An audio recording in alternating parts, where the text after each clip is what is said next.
ನಮಸ್ಕಾರ ಆಚಾರ್ಯ. ಅರೆ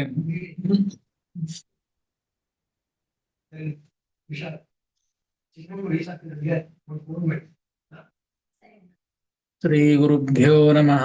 ಹರಿ ಓಂ. ಹೇಳಿ, ಯಾರಾದ್ರ ಮನುಷ್ಯ ಯಾರಾದ್ರ ಹೇಳಿಪ್ಪ. ಹೇಳಿ ದಯಮಾಡಿ.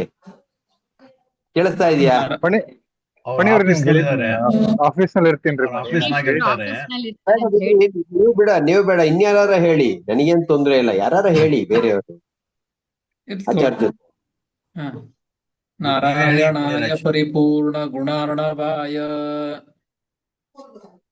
ನಾರಾಯಣಾಯ ಪರಿಪೂರ್ಣ ಗುಣಾರ್ಣವಾಯ ವಿಶ್ವೋದಯ ಸ್ಥಿತಿಲಯೋ ನಿಯತಿ ಪ್ರದಾಯ ವಿಶ್ವೋದಯ ಸ್ಥಿತಿ ಲಯ ನಿಯತಿ ಪ್ರದಾಯ ಜ್ಞಾನ ಪ್ರದಾಯ ವಿಬುಧಾಸುರ ಸೌಖ್ಯ ದುಃಖ ಜ್ಞಾನ ಪ್ರದಾಯ ವಿಬುಧಾಸುರ ಸೌಖ್ಯ ದುಃಖ ಸತ್ಕಾರಣಾಯ ವಿತತಾಯ ನಮೋ ನಮಸ್ತೆ. ಕಾರಣಾಯ ವಿತತಾಯ ನಮೋ ನಮಸ್ತೆ. ಅಶೇಷ ವಾಗ್ಜಾಡ್ಯಮಲಾಪಹಂತ್ರಿ ವಾಗ್ಯಾಡ್ಯಮಲಾಪಹಂತ್ರಿ ನವಂ ನವಂ ಸ್ಪಷ್ಟ ಸುವಾಕ್ಪ್ರದಾಯಿನಿ ನವಂ ನವಂ ಸ್ಪಷ್ಟ ಸುವಾಕ್ಪ್ರದಾಯಿನಿ ಮಮೇಹ ಜಿಹ್ವಾಗ್ರ ಸುರಂಗ ನರ್ತಕಿ ಮಮೇಹ ಜಿಹ್ವಾಗ್ರ ಸುರಂಗ ನರ್ತಕಿ ಭವ ಪ್ರಸನ್ನಾ ವದನೆ ಚ ಮೇ ಶ್ರೀಃ ಭವ ಪ್ರಸನ್ನ ವದನೆ ಚ ಮೇ ಶ್ರೀಃ ಅಭ್ರಮಂ ಭಂಗರಹಿತಂ ಅಜಡಂ ವಿಮಲಂ ಸದಾ ಅಭ್ರಮಂ ಭಂಗರಹಿತಂ ಅಜಡಂ ವಿಮಲಂ ಸದಾ ಆನಂದತೀರ್ಥಮತುಲಂ ಭಜೆ ತಾಪತ್ರಯಾಪಹಂ ಆನಂದತೀರ್ಥಮತುಲಂ ಭಜೆ ತಾಪತ್ರಯಾಪಹಂ ಯಸ್ಯ ವಾಕ್ಕಾಮಧೇನುರ್ನಃ ಕಾಮಿತಾರ್ಥಾನ್ ಪ್ರಯಚ್ಛತಿ ಯಸ್ಯ ವಾಕ್ಕಾಮಧೇನುರ್ನಃ ಕಾಮಿತಾರ್ಥಾನ್ ಪ್ರಯಚ್ಛತಿ ಸೇವೇತಂ ಜಯ ಯೋಗೀಂದ್ರಂ ಕಾಮಬಾಣಚ್ಛಿದಂ ಸದಾ ಸೇವೇತಂ ಜಯ ಯೋಗೀಂದ್ರಂ ಕಾಮಬಾಣಚ್ಛಿದಂ ಸದಾ ಪೂಜ್ಯಾಯ ರಾಘವೇಂದ್ರಾಯ ಸತ್ಯಧರ್ಮರತಾಯ ಚ ಪೂಜ್ಯಾಯ ರಾಘವೇಂದ್ರಾಯ ಸತ್ಯಧರ್ಮರತಾಯ ಚ ಭಜತಾಂ ಕಲ್ಪವೃಕ್ಷಾಯ ನಮತಾಂ ಕಾಮಧೇನವೇ ಭಜತಾಂ ಕಲ್ಪವೃಕ್ಷಾಯ ನಮತಾಂ ಕಾಮಧೇನವೇ ಸತ್ಯಾಭಿಘ್ನಕರಾಬ್ಜೋತ್ಥಾನ್ ಪಂಚಾಶದ್ವರ್ಷಪೂಜಕಾನ್ ಸತ್ಯಾಭಿಘ್ನಕರಾಬ್ಜೋಕ್ತಾನ್ ಪಂಚಾಶದ್ವರ್ಷಪೂಜಕಾನ್ ಸತ್ಯಪ್ರಮೋದತೀರ್ಥಾರ್ಯಾನ್ ನೌಮಿನ್ಯಾಯಸುಧಾರತಾನ್ ಸತ್ಯಪ್ರಮೋದತೀರ್ಥಾರ್ಯಾನ್ ನೌಮಿ ನ್ಯಾಯಸುಧಾರತಾನ್ ಆಪಾದಮೌಲಿಪರ್ಯಂತಂ ಗುರುಣಾಂ ಆಕೃತಿಂ ಸ್ಮರೇತ್ ಆಪಾದಮೌಲಿಪರ್ಯಂತಂ ಗುರುಣಾಂ ಆಕೃತಿಂ ಸ್ಮರೇತ್ ತೇನ ವಿಘ್ನಾಃ ಪ್ರಣಶ್ಯಂತಿ ಸಿದ್ಧ್ಯಂತಿ ಚ ಮನೋರಥಾಃ ತೇನ ವಿಘ್ನಾಃ ಪ್ರಣಶ್ಯಂತಿ ಸಿದ್ಧ್ಯಂತಿ ಚ ಮನೋರಥಾಃ. ಶ್ರೀ ಗುರುಭ್ಯೋ ನಮಃ. ಹರಿ ಓಂ. ಶ್ರೀ ಗುರುಭ್ಯೋ ನಮಃ. ಹರಿ ಓಂ. ಶ್ರೀಮನ್ ಮಹಾಭಾರತ ತಾತ್ಪರ್ಯ ನಿರ್ಣಯದ 2ನೇ ಅಧ್ಯಾಯ ಭಾರತ ವಾಕ್ಯೋದ್ಧಾರ. ಈ ಅಧ್ಯಾಯದಲ್ಲಿ ಶ್ರೀಮದ್ ಭಗವದ್ಗೀತೆಯ ಉದಾಹರಣೆಯನ್ನ ಶ್ರೀಮದ್ ಆಚಾರ್ಯರು ಮಾಡ್ತಾ ಇದ್ದದ್ದು ಹರಿಸರ್ವೋತ್ತಮತ್ವದ ವಿಷಯದೊಳಗೆ ಪ್ರಮಾಣಗಳನ್ನ ಉದಾಹರಣೆ ಮಾಡ್ತಾ ಇದ್ದಾರೆ. ನಿನ್ನೆ ತಿಳಿದಂತೆ ದ್ವಾವಿಮೌ ಪುರುಷೋ ಲೋಕೆ ಕ್ಷರಶ್ಚಾಕ್ಷರ ಏವ ಚ ಕ್ಷರಃ ಸರ್ವಾಣಿ ಭೂತಾನಿ ಕೂಟಸ್ಥೋಕ್ಷರ ಉಚ್ಯತೆ ಉತ್ತಮ ಪುರುಷಸ್ತ್ವನ್ಯಃ ಪರಮಾತ್ಮೇತ್ಯುದಾಹೃತಃ ಯೋ ಲೋಕತ್ರಯಮಾವಿಶ್ಯ ಬಿಭರ್ತ್ಯವ್ಯಯ ಈಶ್ವರಃ ಎಂಬ 2 ಶ್ಲೋಕಗಳಿಂದ ಜಗತ್ತಿನೊಳಗೆ ಅಂದ್ರೆ ಈಶಿತವ್ಯ ವರ್ಗದೊಳಗೆ ಕ್ಷರ ಪುರುಷ ಮತ್ತು ಅಕ್ಷರ ಪುರುಷ ಅಂತ ಇಬ್ಬರು. ಶರೀರ ನಾಶವಾದ್ದರಿಂದ ಕ್ಷರ ಅಂತ ಕರೆದದ್ದು ಬ್ರಹ್ಮಾದಿ ದೇವತೆಗಳನ್ನ, ಎಲ್ಲ ಜೀವರನ್ನ. ಅಕ್ಷರ ಶರೀರ ನಾಶವಾಗೋದಿಲ್ಲ ಅನ್ನೋ ಸಲುವಾಗಿ ಲಕ್ಷ್ಮೀದೇವಿಯನ್ನ ಅಕ್ಷರ ಪುರುಷಳು ಅಂತ ಕರೆದದ್ದು. ಇವರಿಬ್ಬರಿಗಿಂತಲೂ ಉತ್ತಮನಾದಂತಹ ಪುರುಷ ಅಂದ್ರೆ ಅದು ಭಗವಂತ. ಪುರುಷ ಅವನು ಪುರುಷೋತ್ತಮ ಅಂತ ವೇದಗಳಲ್ಲಿ ಅನೇಕ ಕಡೆಗೆ ಪರಮಾತ್ಮೇತ್ಯುದಾಹೃತ, ಪರಮಾತ್ಮ ಪರಂ ಆತ್ಮ ಅಂತ ಉದಾಹರಣೆ ಮಾಡಿದ್ದಾರೆ. ಇವರಿಬ್ಬರಿಗಿಂತಲೂ ಉತ್ತಮವಾದಂತಹ ಒಬ್ಬ ಪುರುಷ ಇದ್ದಾನೆ ಅಂತ ಉದಾಹರಣೆ ಮಾಡಿದ್ದಾರೆ. ಅದಕ್ಕೆ ಅದನ್ನ ಅಂಗೀಕಾರ ಮಾಡಬೇಕು. ಇನ್ನು ತರ್ಕದ ಮುಖಾಂತರವಾಗಿಯೂ ಕೂಡ ಯೋ ಲೋಕತ್ರಯಂ ಆವಿಶ್ಯ ಬಿಭರ್ತ್ಯವ್ಯೇ ಈಶ್ವರ ಅಂತ ಸಾಮಾನ್ಯವಾಗಿ ಯಾವ ವ್ಯಕ್ತಿ ಯಾರನ್ನ ಧಾರಣೆ ಮಾಡ್ತಾನೆ, ಪೋಷಣೆ ಮಾಡ್ತಾನೆ, ಅವನು ಅವರಿಗಿಂತ ಉತ್ತಮ ಅಂತ ಲೋಕದಲ್ಲಿ ಕಾಣುತ್ತದೆ. ಭಗವಂತ ಇಡೀ ಜಗತ್ತಿನ ಧಾರಣೆಯನ್ನ ಮಾಡಿದ್ದಾನೆ, ಪೋಷಣೆಯನ್ನ ಮಾಡ್ತಾನೆ. ಅದಕ್ಕೆ ಭಗವಂತ ಉತ್ತಮ ಅಂತ ತರ್ಕದಿಂದಲೂ ಕೂಡ ತಿಳಿದುಕೊಳ್ಳಬಹುದು. ಉತ್ತಮನಾದಂತ ಒಬ್ಬ ವ್ಯಕ್ತಿ ಇದ್ದಾನೆ ಅಂತ ತಿಳಿದುಕೊಳ್ಳಬಹುದು. ಇಷ್ಟು ಯಾರು ಅಂತ ಹೇಳಿದ್ದಿಲ್ಲ ಅಲ್ಲಿ. ಉತ್ತಮ ಪುರುಷ ಸ್ತನ್ಯ ಅಂತ ಹೇಳಿದ್ದು. ಇವರಿಬ್ಬರಿಗಿಂತಲೂ ಅಂದ್ರೆ ಲಕ್ಷ್ಮೀದೇವಿಗಿಂತಲೂ ಕ್ಷರರಾದಂತಹ ಬ್ರಹ್ಮಾದಿ ಎಲ್ಲ ಜೀವರಿಗಿಂತಲೂ ಅನ್ಯ ಮತ್ತೊಬ್ಬ ಉತ್ತಮನಾದಂತಹ ವ್ಯಕ್ತಿ ಇದ್ದಾನೆ ಅಂತ ಶ್ರುತಿಗಳು ಹೇಳ್ತಾ ಇವೆ. ಮತ್ತು ತರ್ಕದಿಂದಲೂ ಕೂಡ ನಾವು ಅದನ್ನ ಮತ್ತೊಬ್ಬ ವ್ಯಕ್ತಿಯನ್ನ ನಾವು ತಿಳಿದುಕೊಳ್ಳಬಹುದು ಅಂತ ಇಷ್ಟು ಸಿದ್ಧವಾಯಿತು ನಮಗೆ.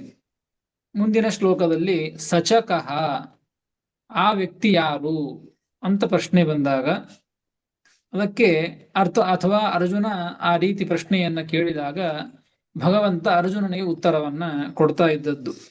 ಮುಂದಿನ ಶ್ಲೋಕ 94ನೇ ಶ್ಲೋಕದಿಂದ ಯಸ್ಮಾತ್ ಕ್ಷರಮತೀತೋಹಂ, ಯಸ್ಮಾತ್ ಕ್ಷರಮತೀತೋಹಂ. ಹೇಳಿ ಅಕ್ಷರ, ಯಾರಾದ್ರೊಬ್ರು ಹೇಳಿ. ಯಸ್ಮಾತ್ ಕ್ಷರಮತೀತೋಹಂ, ಹೇಳಿ ಫಣಿರಾಜ, ಹೇಳಿ. ಯಸ್ಮಾತ್ ಕ್ಷರಮತೀತೋಹಂ ಅಕ್ಷರಾದಪಿ ಚೋತ್ತಮಃ, ಅಕ್ಷರಾದಪಿ ಚೋತ್ತಮಃ ಅತೋಸ್ಮಿ ಲೋಕೆ ವೇದೇ ಚ, ಅತೋಸ್ಮಿ ಲೋಕೆ ವೇದೇ ಚ ಪ್ರಥಿತಃ ಪುರುಷೋತ್ತಮಃ, ಪ್ರಥಿತಃ ಪುರುಷೋತ್ತಮಃ. ಯಸ್ಮಾತ್ ಕ್ಷರಮತೀತೋಹಂ ಅಕ್ಷರಾದಪಿ ಚೋತ್ತಮಃ, ಅತೋಸ್ಮಿ ಲೋಕೆ ವೇದೇ ಚ ಪ್ರಥಿತಃ ಪುರುಷೋತ್ತಮಃ ಎಂಬುದಾಗಿ 94ನೆಯ ಶ್ಲೋಕ. ಆ ವ್ಯಕ್ತಿ ಯಾರು, ಕ್ಷರಾಕ್ಷರರಿಂದ ಅನ್ಯನಾದಂತಹ ಉತ್ತಮನಾದಂತಹ ಪುರುಷ ಯಾರು ಅಂತ ಪ್ರಶ್ನೆ ಕೇಳಿದರೆ ಅದಕ್ಕೆ ಕೃಷ್ಣ ಪರಮಾತ್ಮ ಹೇಳ್ತಾ ಇದ್ದಾನೆ, ಅಹಂ, ನಾನೇ, ಅಹಂ ನಾನೇ ಆ ವ್ಯಕ್ತಿ ಅಂತ ದೇವರು ಹೇಳ. ಕೃಷ್ಣ ಪರಮಾತ್ಮ ಅರ್ಜುನ ಹೇಳ್ತಾ ಇದ್ದಾನೆ, ಅಹಮೇವ ಸಹ ಪ್ರಮಾಣಂ, ಅಹಮೇವ ಸಹ ನಾನೇ ಆ ವ್ಯಕ್ತಿ, ಕ್ಷರಾಕ್ಷರರಿಗಿಂತ ಅನ್ಯನಾಗಿ ಉತ್ತಮನಾದಂತಹ ಪುರುಷ ಅಂದ್ರೆ ಅದು ನಾನೇ ಅಂತ ಹೇಳ್ತಾ ಇದ್ದಾನೆ. ಸ ಪ್ರಮಾಣಂ ಮಾಹ ಯಸ್ಮಾದಿತಿ, ಯಸ್ಮಾತ್ ಕ್ಷರಂ ಅತೀತಃ, ಯಾವ ಕಾರಣಕ್ಕಾಗಿ ನಾನು ಕ್ಷರಂ ಅತೀತಃ, ಕ್ಷರನಾದಂತಹ ಪುರುಷ ಅಂದ್ರೆ ಬ್ರಹ್ಮಾದಿ ಎಲ್ಲ ಜೀವರು, ಯಾವ ಕಾರಣಕ್ಕಾಗಿ ಎಲ್ಲ ಜೀವರಿಗಿಂತಲೂ ನಾನು ಉತ್ತಮನಾಗಿದ್ದೇನೆ, ದಾಟಿದ್ದೇನೆ, ಎಲ್ಲ ಜೀವರನ್ನು ದಾಟಿದ್ದೇನೋ. ಅತೀತಃ ಅಂದ್ರೆ ದಾಟಿದವನು ಅಂತ ಅರ್ಥ. ಅಂದ್ರೆ ಜ್ಞಾನದಿಂದ, ಶಕ್ತಿಯಿಂದ, ಎಲ್ಲ ರೀತಿಯಿಂದ ದಾಟಿದ ಅಂದ್ರೆ ಉತ್ತಮ ಅಂತ ಅರ್ಥ. ಮತ್ತು ಅಕ್ಷರಾದಪಿ ಉತ್ತಮ, ಅಕ್ಷರಳಾದಂತಹ ಲಕ್ಷ್ಮೀದೇವಿಗಿಂತಲೂ ಉತ್ತಮನಾಗಿದ್ದಂಥವನು. ಯಸ್ಮಾತ್ ಯಾವ ಕಾರಣಕ್ಕಾಗಿ ಕ್ಷರರಿಂದಲೂ ಉತ್ತಮ, ಅಕ್ಷರರಿಂದಲೂ ಉತ್ತಮನಾದಂತಹ ವ್ಯಕ್ತಿ ನಾನಾಗಿದ್ದೇನೋ ಅದಕ್ಕಾಗಿಯೇನೆ ಏನ್ ಮಾಡಿದ್ದಾರೆ ಅಂದ್ರೆ ಅದಕ್ಕಾಗಿಯೇ ಅತಃ ಲೋಕೆ ವೇದೆ ಪ್ರಥಿತಃ ಏನು ಪ್ರಥಿತಃ ಪುರುಷೋತ್ತಮಃ ಪ್ರಥಿತಃ ಅಸ್ಮಿ. ನಾ ಅಕ್ಷರರಿಂದಲೂ ಉತ್ತಮನಾಗಿ ಇದ್ದೇನೆ, ಅಕ್ಷರರಿಂದನೂ ಉತ್ತಮನಾಗಿ ಇದ್ದೇನೆ.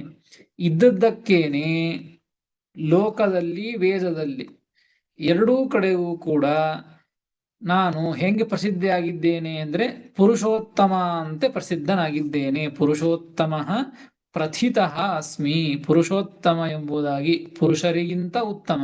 ಪುರುಷ ಅಂದ್ರೆ ಕ್ಷರ ಪುರುಷ, ಅಕ್ಷರ ಪುರುಷ, ಎರಡೂ ತರಹದ ಪುರುಷರಿಗಿಂತಲೂ ಕೂಡ ಉತ್ತಮನಾಗಿ ಇದ್ದೇನೆ. ಉತ್ತಮನಾಗಿ ಇದ್ದದ್ದಕ್ಕೆ ನನ್ನನ್ನ ಲೋಕದಲ್ಲಿ ವೇದದಲ್ಲಿ ಪುರುಷೋತ್ತಮ ಅಂತ ಕರೆದಿದ್ದಾರೆ, ಪ್ರಸಿದ್ಧನಾಗಿದ್ದೇನೆ ಅಂತ ದೇವರು ಅರ್ಜುನನಿಗೆ ತಿಳಿಸಿಕೊಡ್ತಾ ಇದ್ದಾನೆ. ಏನು ಲೋಕದಲ್ಲಿ ವೇದದಲ್ಲಿ ಅಂತ ಇಲ್ಲಿ ಭಗವಂತ ಆಡಿದಂಥ ಮಾತು. ಅದಕ್ಕೆ ಲೋಕದಲ್ಲಿ ಅಂದ್ರೆ ಏನು ಅಂತ ಹೇಳ್ತಾರೆ. ಅತಃ ತಸ್ಮಾತ್ ಲೋಕೆ ಅಂದ್ರೆ ಪೌರುಷೇಯ ಆಗಮಿ ಅಂತ ಅರ್ಥ. ಲೋಕ ಅಂದ್ರೆ ಲೋಕ ಅಂದ್ರೆ ಜನ ಅಂತ ಅರ್ಥ. ಜಗತ್ತಿನೊಳಗಿರ್ತಕ್ಕಂತಹ ಜೀವರು. ಆ ಲೋಕದಲ್ಲಿ ಅಂದ್ರೆ ಆ ಜೀವರಿಂದ, ಉತ್ತಮ ಜೀವರಿಂದ, ಮಹಾಜ್ಞಾನಿಗಳಿಂದ, ಋಷಿಮುನಿಗಳಿಂದ, ಮಹಾಜ್ಞಾನಿಗಳಿಂದ ಮಾಡಲ್ಪಟ್ಟಂತಹ ಶಾಸ್ತ್ರ ಗ್ರಂಥಗಳು, ಸ್ಮೃತಿಗಳು, ಅನೇಕ ಗ್ರಂಥಗಳು ಅಂದ್ರೆ ಅವನ್ನ ಪೌರುಷೇಯ ಆಗಮ ಅಂತ ಕರೆದದ್ದು. ಹೀಗಾಗಿ ಲೋಕೆ ಎಂಬುದಕ್ಕೆ ಪೌರುಷೇಯ ಆಗಮ ಅಂತ ಅರ್ಥ. ವೇದ ಅಂದ್ರೆ ಅಪೌರುಷೇಯ ಆಗಮ. ಹೀಗಾಗಿ ಭಗವಂತ ಲೋಕೆ ವೇದೇ ಚ ಪ್ರಸಿದ್ಧ ಪುರುಷೋತ್ತಮ ಅಂತ ಹೇಳ್ತಾ ಇದ್ದಾನೆ. ಅಂದ್ರೆ ಲೋಕದಲ್ಲಿ ಅಂದ್ರೆ ಪೌರುಷೇಯ ಆಗಮಗಳಲ್ಲಿ ಮತ್ತು ಅಪೌರುಷೇಯ ಆಗಮಗಳಲ್ಲಿಯೂ ಕೂಡ ನಾನು ಹೆಂಗೆ ಪ್ರಸಿದ್ಧನಾಗಿದ್ದೇನೆ ಅಂದ್ರೆ ಪುರುಷೋತ್ತಮ ಅಂತ ಪ್ರಸಿದ್ಧನಾಗಿದ್ದೇನೆ. ಹೀಗಾಗಿ ಆ ಪುರುಷೋತ್ತಮ ಯಾರು ಅಂತ ಪ್ರಶ್ನೆ ಇತ್ತಲ್ಲ, ಅಹಂ ಪ್ರಸಿದ್ಧನಾಗಿದಂತಹ ವ್ಯಕ್ತಿ ನಾನೇ ಪುರುಷೋತ್ತಮ ಅಂತೆ ಪ್ರಸಿದ್ಧನಾಗಿದ್ದೇನೆ ಅಂತ ದೇವರು ಈ ರೀತಿಯಾಗಿ ಅರ್ಜುನನಿಗೆ ತಿಳಿಸಿಕೊಡ್ತಾ ಇದ್ದದ್ದು. ಹೀಗೆ ಇಷ್ಟು ಈ ಉತ್ತಮತ್ವ, ಹರಿ ಸರ್ವೋತ್ತಮತ್ವದ ವಿಷಯದೊಳಗೆ ಈ ಶ್ಲೋಕಗಳನ್ನ ಪ್ರಮಾಣವನ್ನಾಗಿ ಕೊಡ್ತಾ, ಈ ರೀತಿಯಾಗಿ ತಿಳಿದುಕೊಂಡ್ರೆ ಏನು ಫಲ ಅಂತ ಸಂಗತಿಯ ಉತ್ತಮತ್ವವನ್ನ ಹೇಳ್ತಾ ಇದ್ದದ್ದು. ಅದೇ ಪ್ರಸಂಗ ಇದ್ದದ್ದಕ್ಕೆ ಮುಂದೆ ಅದರ ಫಲವನ್ನು ಕೂಡ ಶ್ರೀಮದಾಚಾರ್ಯರು ತಿಳಿಸಿಕೊಡ್ತಾ ಇದ್ದಾರೆ. ತಾತ್ಪರ್ಯದ್ಯೋತನಾಯ ವೇತ್ತು ಫಲಂ ಆಹ. ಈ ರೀತಿಯಾಗಿ ಜಗತ್ತಿನೊಳಗೆ ಕ್ಷರಪುರುಷ ಅಕ್ಷರ ಪುರುಷ ಅಂತ ಎರಡು ತರಹದ ಪುರುಷರು, ಅವರಿಬ್ಬರಿಗಿಂತಲೂ ಕೂಡ ಉತ್ತಮನಾದಂತಹ ಪುರುಷ ಇದ್ದಾನೆ. ಅವನೇ ಭಗವಂತ, ಅವನೇ ವಿಷ್ಣು, ಅವನೇ ಕೃಷ್ಣ, ಅವನೇ ರಾಮ. ಹೀಗೆ ಯಾರು ತಿಳಿದುಕೊಳ್ತಾರೋ, ಈ ರೀತಿ ತಿಳಿದುಕೊಳ್ಳುವುದರಿಂದ ಏನು ಫಲ ಎಂಬುದನ್ನ ಕೃಷ್ಣನೇ ತಾನು ಅರ್ಜುನನಿಗೆ ಹೇಳಿದಂತಹದ್ದು. ಈ ರೀತಿ ತಿಳಿದುಕೊಂಡ್ರೆ ಏನು ಫಲ ಅಂತ ಕೃಷ್ಣನೇ ಹೇಳಿದ್ದು. ಹೀಗಾಗಿ ಅದನ್ನು ಕೂಡ ಶ್ರೀಮದಾಚಾರ್ಯರು ಆ ಫಲವನ್ನ ಹೇಳಿದಂತಹ ಶ್ಲೋಕವನ್ನ ಉದಾಹರಣೆ ಮಾಡ್ತಾ ಇದ್ದಾರೆ. 95ನೆಯ ಶ್ಲೋಕ. ಯೋ ಮಾಮೇವಮಸಮ್ಮೂಢೋ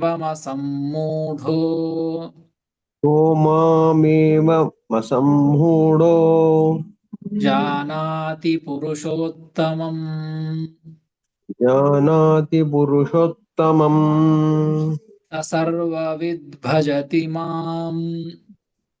ಸರ್ವವಿದ್ ಭಜತಿ ಮಾಂ ಸರ್ವಭಾವೇನ ಭಾರತ.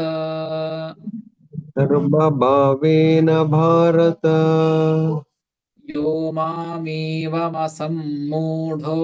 ಜಾನಾತಿ ಪುರುಷೋತ್ತಮಂ ಸ ಸರ್ವವಿದ್ ಭಜತಿ ಮಾಂ ಸರ್ವಭಾವೇನ ಭಾರತ ಎಂಬುದಾಗಿ 95ನೆಯ ಶ್ಲೋಕ. ಪದಚ್ಛೇದ. ಯಹ ಮಾಂ ಏವಂ ಅಸಮ್ಮೂಢಃ ಜಾನಾತಿ ಪುರುಷೋತ್ತಮಂ ಸಹ ಸರ್ವವಿದ್ ಭಜತಿ ಮಾಂ ಸರ್ವಭಾವೇನ ಭಾರತ ಎಂಬುದಾಗಿ ಪದವಿಭಾಗ.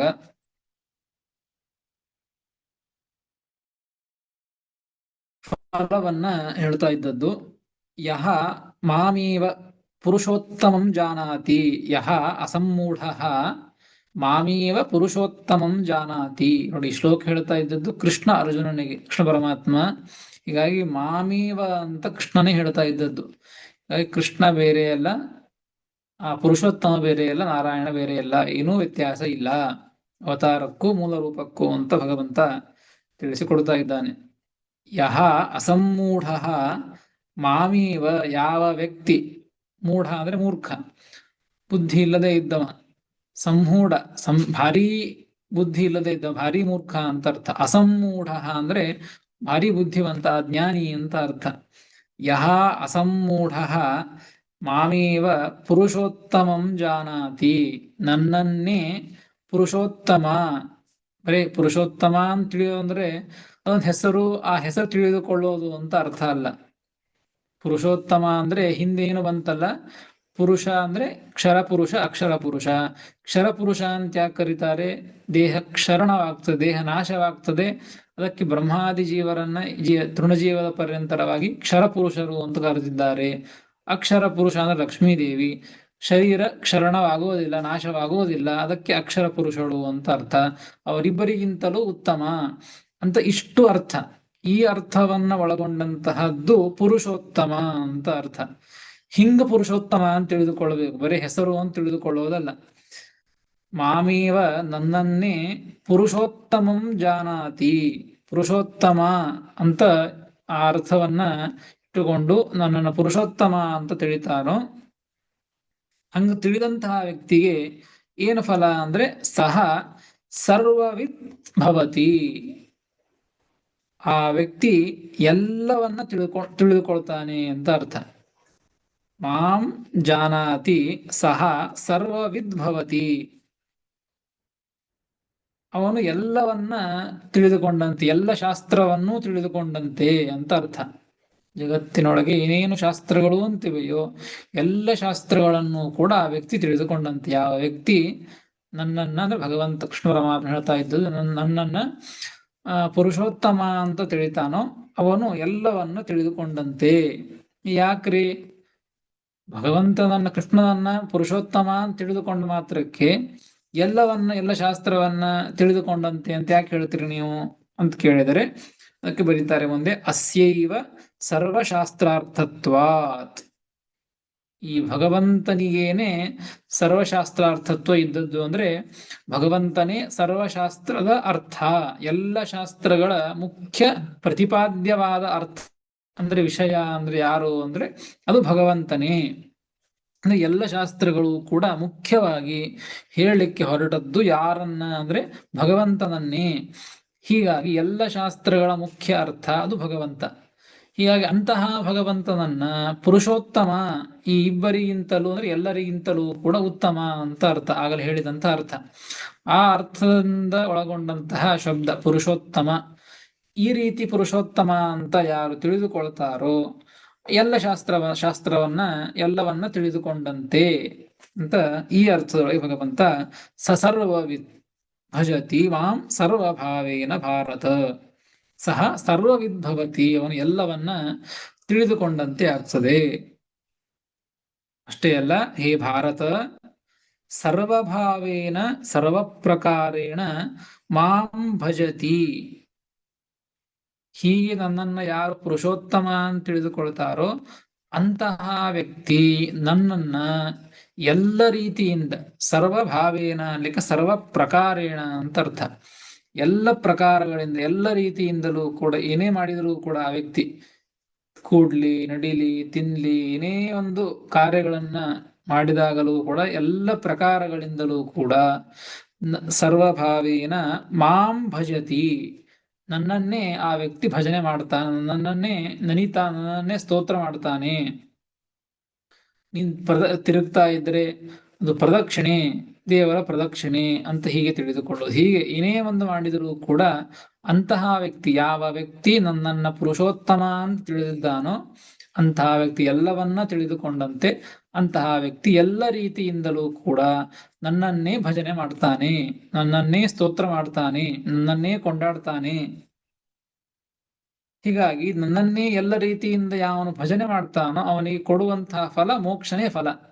ಹೀಗಾಗಿ ಆ ರೀತಿಯಾಗಿ ನನ್ನನ್ನು ಪುರುಷೋತ್ತಮ ಅಂತ ಯಾರು ತಿಳಿತಾರೋ ಅವನು ಈಗ ಎಲ್ಲವನ್ನ ತಿಳಿದುಕೊಂಡಂತೆ ಎಲ್ಲ ರೀತಿಯಿಂದ ಭಜನೆ ಮಾಡಿದಂತೆ ಅವನಿಗೆ ನಾನು ಕೊನೆಗೆ ಕೊಡುವಂತಹ ಫಲ ಅಂದ್ರೆ ಮೋಕ್ಷನೇ ಫಲ ಅಂತ ಈ ರೀತಿಯಾಗಿ ಭಗವಂತ ಆ ಅರ್ಜುನನಿಗೆ ಆ ಫಲವನ್ನ ತಿಳಿಸಿಕೊಡ್ತಾ ಇದ್ದಾನೆ. ನನು ಕ್ಷರಾಕ್ಷರಾತೀತತ್ವ ರೂಪೇಣ ಉಕ್ತೇನ ಪ್ರಕಾರೇಣ ನ ಪುರುಷೋತ್ತಮತ್ವಂ ಕ್ಷರಾಕ್ಷರಾತೀತತ್ವ ಮಾನಾಭಾವಾತ್. ಇದರ ಮೇಲೆ ಒಂದು ಪ್ರಶ್ನೆ ಮಾಡಿಕೊಂಡು ಈ ಅಸಮ್ಮೂಢ ಅಂತ ಶಬ್ದವನ್ನ ಪ್ರಯೋಗ ಮಾಡಿದ ಅದಕ್ಕೆ ಸಾರ್ಥಕ್ಯವನ್ನ ಹೇಳ್ತಾ ಇದ್ದಾರೆ. ಅಸಮ್ಮೂಢ ಅಂತ ಯಾಕ ಭಗವಂತ ಶಬ್ದವನ್ನ ಬಳಸಿದ? ಬರೀ ಇಷ್ಟು ಹೇಳುವುದಾಗಿತ್ತಲ್ಲ. ಯಹ ಅಂದ್ರೆ ಯಾರು ಅಂತ ಅರ್ಥ. ಯಾರು ನನ್ನನ್ನೇ ಪುರುಷೋತ್ತಮ ಅಂತ ತಿಳಿತಾರೋ ಅವರು ಎಲ್ಲವನ್ನ ತಿಳಿದುಕೊಂಡಂತೆ, ಅಥವಾ ಮತ್ತು ಎಲ್ಲ ರೀತಿಯಿಂದ ನನ್ನ ಭಜನೆ ಮಾಡಿದಂತೆ. ಯಾರು ಅಂದ್ರೆ ಯಹ ಅಂತ ಶಬ್ದವನ್ನು ಬಳಸಬಹುದಾಗಿತ್ತು. ಅದರ ಜೊತೆಗೆ ಅಸಮ್ಮೂಢ ಅಂತ ಶಬ್ದವನ್ನ ಪ್ರಯೋಗ ಮಾಡಿದ್ದಾನೆ ಭಗವಂತ. ಅದಕ್ಕೆ ಸಾರ್ಥಕ್ಯವನ್ನ ಹೇಳ್ತಾ ಇದ್ದಾರೆ. ಏನು ಸಾರ್ಥಕ್ಯ? ಪ್ರಶ್ನೆ ಮಾಡಿಕೊಂಡು ಸಾರ್ಥಕ್ಯವನ್ನ ಹೇಳ್ತಾ ಇದ್ದಾರೆ. ಏನ್ ಹೇಳಿದ್ರಿ ನೀವೀಗ? ಈ ಭಗವಂತನನ್ನ ತಕ್ಷಣ ಹೇಳಿದ್ದು ಅಥವಾ ಕ್ಷರಾಕ್ಷರಾತೀತ, ಕ್ಷರ ಮತ್ತು ಅಕ್ಷರ ಪುರುಷರಿಂದ ಉತ್ತಮನಾದ್ದರಿಂದ ನನ್ನ ಪುರುಷೋತ್ತಮ ಅಂತ ಕರಿಬೇಕು, ನನ್ನ ಪುರುಷೋತ್ತಮ ಅಂತ ತಿಳಿದುಕೊಳ್ಳಬೇಕು ಅಂತ ಕೃಷ್ಣ ಪರಮಾತ್ಮ ತಾನು ಹೇಳ್ತಾ ಇದ್ದದ್ದು. ಈ ವಿಷಯದೊಳಗೆ ಹೇಳಿದ್ದು ಕ್ಷರಾಕ್ಷರರಿಂದ ಅತೀತನಾಗಿದ್ದೇನೆ, ಉತ್ತಮನಾಗಿದ್ದೇನೆ, ಅದಕ್ಕೆ ಪುರುಷೋತ್ತಮ ಅಂತ ಕರೆದಿದ್ದಾರೆ. ಕ್ಷರಾಕ್ಷರಾತೀತ, ಕ್ಷರರಿಂದ ಅತೀತ, ಅಕ್ಷರದಿಂದ ಅತೀತ ಎನ್ನುವ ವಿಷಯದೊಳಗೆ ಏನು ಪ್ರಮಾಣ? ಈ ವಿಷಯದ ಪ್ರಮಾಣನೇ ಇಲ್ಲ. ಕ್ಷರಾಕ್ಷರಾತೀತತ್ವೇ ಮಾನಾಭಾವಾತ್, ಪ್ರಮಾಣನೇ ಇಲ್ಲ ಅಂತ ಈ ರೀತಿಯಾಗಿ ಹೇಳ್ತೇವೆ. ಅದು ಹೇಗೆ ಅದು ಸಿದ್ಧವಾಗ್ತದೆ ಅಂತ ಆಕ್ಷೇಪ ಮಾಡಿದರೆ ಅದಕ್ಕೆ ಅದನ್ನ ತಿಳಿಸೋದಕ್ಕಾಗಿಯೇ ಇಲ್ಲಿ ಅಸಮ್ಮೂಢ ಅಂತ ಶಬ್ದವನ್ನ ಪ್ರಯೋಗ ಮಾಡಿದ್ದು.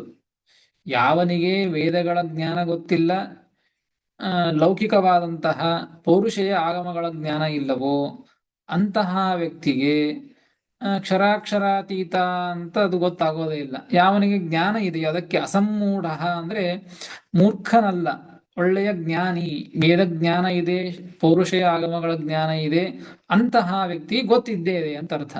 ಅವನಿಗೆ ಪ್ರಮಾಣ ಇದ್ದೇ ಇದೆ ಅವನಿಗೆ. ಹೀಗಾಗಿ ಆ ಪ್ರಮಾಣಗಳಿಂದ ಸಹಿತವಾಗಿಯೇ ಇದು ಇದ್ದದ್ದು. ಯಾವುದು? ಕ್ಷರಾಕ್ಷರಾತೀತನಾಗಿದ್ದಾನೆ ಭಗವಂತ ಎನ್ನುವ ವಿಷಯಗಳು ಪ್ರಮಾಣ ಇದೆ ಅಂತ ತಿಳಿಸೋದಕ್ಕಾಗಿಯೇ ಅಸಮ್ಮೂಢ.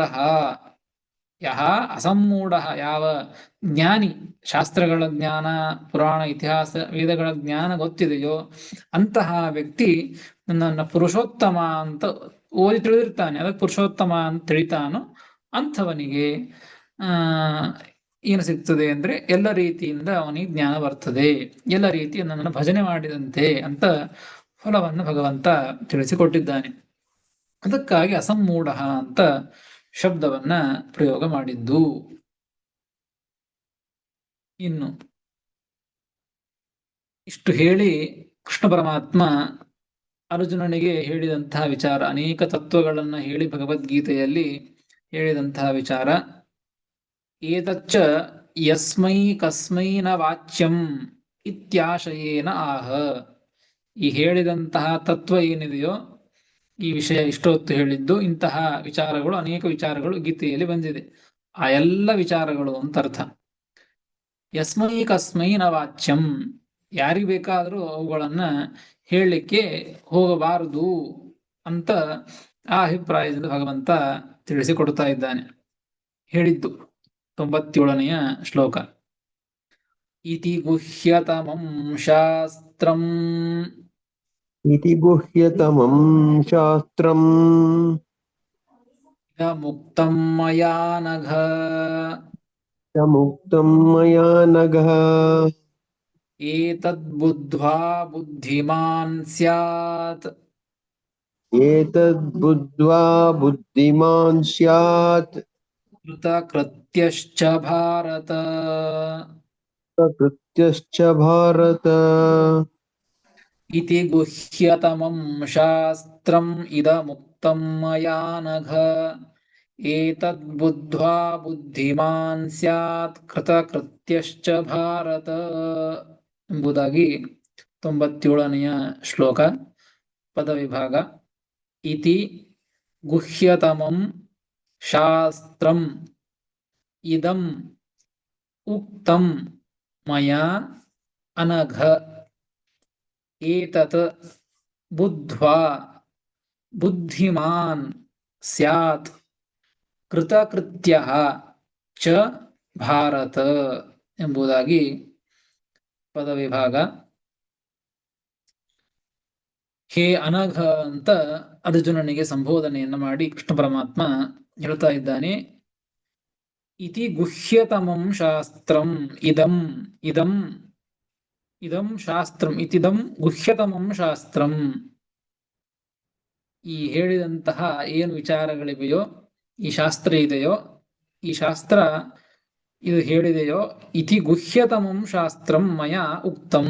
ಹೇ ಅನಘ, ಎಲ್ಲೋ ಪಾಪರಹಿತನಾದ ಅರ್ಜುನನೇ, ಏನು ಹೇಳಿದಂತಹ ಶಾಸ್ತ್ರ ಇದೆಯೋ ಇದನ್ನಿಂದ ಇಂತಹ ಶಾಸ್ತ್ರ, ಇದು ಎಂತಹ ಶಾಸ್ತ್ರ ಅಂದ್ರೆ ಎಂತಹದ್ದನ್ನು ಹೇಳಿದ್ದೇನೆ ನಿನಗೆ ಅಂದ್ರೆ ಗುಹ್ಯತಮಂ ಶಾಸ್ತ್ರಂ ಮುಕ್ತಂ. ಗುಹ್ಯತಮವಾದಂತಹದ್ದು, ಭಾರೀ ಗುಹ್ಯವಾಗಿ, ಬರೀ ಗುಹ್ಯ ಅಂತನ್ಲಿಲ್ಲ, ಗುಹ್ಯತಮ. ಯಾರಿಗೂ ಸರ್ವಥಾ ಸುಮ್ನೆ ಯಾರಿಗೂ ಇದನ್ನ ಹೇಳುವಂತಹ ವಿಚಾರ ಅಲ್ಲ. ಅಷ್ಟು ಗುಹ್ಯತಮವಾದಂತಹ, ಅಷ್ಟು ಗುಪ್ತವಾಗಿ ಇಡುವಂತಹ ವಿಚಾರ ಇದು. ಹೀಗಾಗಿ ಅಂತಹ ವಿಚಾರವನ್ನ, ಅಂತಹ ಶಾಸ್ತ್ರವನ್ನ ನಿನಗೆ ನಾನು ಹೇಳಿದ್ದೇನೆ. ಅದಕ್ಕಾಗಿ ಮಯಾ ಉಕ್ತಂ ತಸ್ಮಾತ್, ಅದಕ್ಕೇನು ಅಂದ್ರೆ ಅಯೋಗ್ಯಾಯ ನ ಆಖ್ಯೇಯಂ ಇತ್ಯರ್ಥ. ಹೀಗೆ ಯಾಕೆ ಹೇಳ್ತಾ ಇದ್ದಾನೆ ಭಗವಂತ?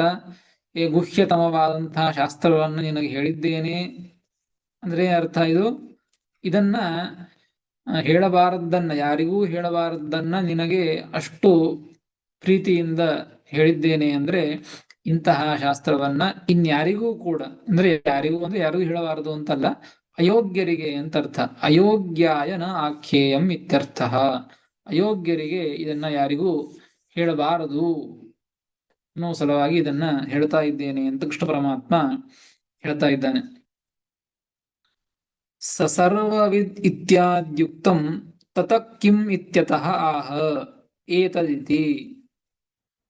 ನೋಡಿ, ಹಿಂದೆ ಹೇಳಿದ್ದು ಅಂದರೆ ಹಿಂದಿನ ಶ್ಲೋಕದಲ್ಲಿ ಫಲವನ್ನ ಹೇಳ್ತೇವೆ ಅಂತ ಅವತಾರಿಕೆಯನ್ನು ಕೊಟ್ಟದ್ದು, ಫಲವನ್ನ ಹೇಳಿದ್ ಭಗವಂತ.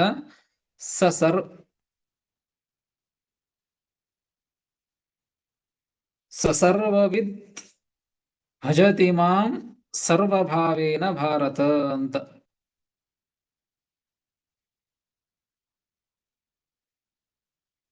ಹಿಂದೆ ಒಂದು 96ನೇ ಶ್ಲೋಕ ಒಂದು ಉಳಿತು ನೋಡಿ, ಇಲ್ಲಿ ಟಿಪ್ಪಣಿಯನ್ನ ಹಾಕಿಲ್ಲ ಇಲ್ಲಿ. ಸಸರ್ವವಿದ್ ಭಜತಿ ಮಾಂ ಸರ್ವಭಾವೇನ ಭಾರತ ಅಂತಾದ ಮೇಲೆ ಇನ್ನೊಂದು ಶ್ಲೋಕ ಇದೆ, 96ನೇ ಶ್ಲೋಕ. ಇದಂ ಜ್ಞಾನಮುಪಾಶ್ರಿತ್ಯ.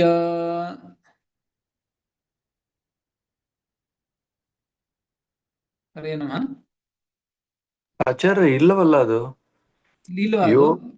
ಯೋ ಮಾಮೇವ ಸಮ್ಮೂಢೋ ಜಾನಾತಿ ಪುರುಷೋತ್ತಮಂ ಸ ಸರ್ವಿದ್ ಭಜತಿ ಮಾಂ ಸರ್ವಭಾವೇನ ಭಾರತ ಆದ್ಮೇಲೆ ಇತಿ ಗುಹ್ಯತಮನೇ ಇರೋದು.